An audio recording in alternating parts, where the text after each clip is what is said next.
আমার মনটা আজকে বহুত খারাপ এর লেগে জানো না আপনারা।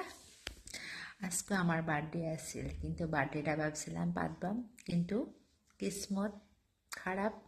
পার্টিটা আজকে পাতা হলো না, কিংবা একটা অসুবিধা আয়া পড়ছে, পার্টিটা হইলো না। কিন্তু কালকা ভাবছিলাম পারতাম, কালকা আমরা সব আবার রাত করছে, কিন্তু কালকাও তো পার্টি হইতো না, কালকা সারা রাত নামাজ পড়ুন লাগবো আমরা। পরশু তুমকা ভাবছি পাতবাম করে, পরশু তুমকা হয় না নাই, কিসমতে আছে না নাই জানি না। কিন্তু বার্থডে পার্টিটা অল্প বেলেগ করে পাতবাম বলে আশা করছিলাম, বহুত মস্তি করাম বলে আশা করছিলাম। কিন্তু শাড়ি লইছি দুইটা, একটা গান লইছি, ভিডিও বানাই বললে, কিন্তু আমি বেশি আশা করলে আশা হয় না, আচ্ছা কথা এটা। তো বহুত আশা করছি।